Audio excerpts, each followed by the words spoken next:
একজন নির্যাতক চলে যাবে আরেকজন নির্যাতক এসে সেই জায়গাটি নিবে, যতক্ষণ না পর্যন্ত এই বাংলাদেশে জনগণের ভোটে জনগণের দ্বারা নির্বাচিত একটি সরকার না প্রতিষ্ঠান। দুইটি গুরুত্বপূর্ণ বিষয় নিয়ে আপনাদের সামনে কথা বলতে চাই। একটি বিষয় হচ্ছে যে আমরা দেখছি গতকালকে থেকে বাংলাদেশের বিভিন্ন জায়গায়, ঢাকা শহর থেকে শুরু করে বিভিন্ন অপ্রত্যাশিত ঘটনা ঘটছে, সহিংসতার ঘটনা আমরা শুনতে পাচ্ছি।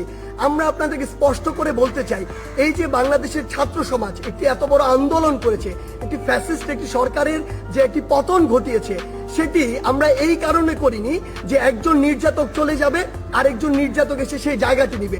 এটি আমরা আমাদের জায়গা থেকে কোনোদিনও মানব না। বরং এই যে নির্যাতনের যে প্রসেসটি রয়েছে, যে সিস্টেমটি রয়েছে, এই সিস্টেমটি ছাত্র সমাজ বা বর্তমান বাংলাদেশের যে প্রজন্ম তারা চায় না। সেই নির্যাতনের সিস্টেমটি চেঞ্জ করার জন্য আমরা আমাদের এই আন্দোলনটি করেছি, এই অভ্যুত্থানটি ঘটিয়েছি পুরো বাংলাদেশের মানুষকে নিয়ে। যে রাজনৈতিক মতাদর্শে যা ছাত্র সংগঠন বিভিন্ন রয়েছে, তাদের কথা বিভিন্নভাবে শোনা যাচ্ছে যে তারা প্রতিহিংসার বশবর্তী হয়ে এই বিভিন্ন ভাঙচুরগুলো চালাচ্ছে। আমরা স্পষ্ট করে বলে দিতে চাই, এই বাংলাদেশে এরকম যদি অন্যায় বা অপরাধ যেগুলো হচ্ছে, এগুলোর অবশ্যই প্রত্যেকটির বিচার হবে। সেই জায়গা থেকে আমরা স্পষ্ট করি, আমরা কখনো আমাদের জায়গা থেকে এমন সহিংসতাগুলো সমর্থন করি না। আবার কেউ এসে যদি এটি চালায়, তাহলে আসলে পরিবর্তনটা হলো কি, লাভটি হলো কি? আমাদের প্রত্যাশার সাথে এটা কোনোদিন প্রাসঙ্গিক হয়? কখনো হয় না। তাই আমাদেরকে এটা আমাদের কাজের মাধ্যমে প্রকাশ করতে হবে যে আমরা যে বাংলাদেশের স্বপ্ন দেখি, সেটি আসলে আমরা সত্যি করতে চাই।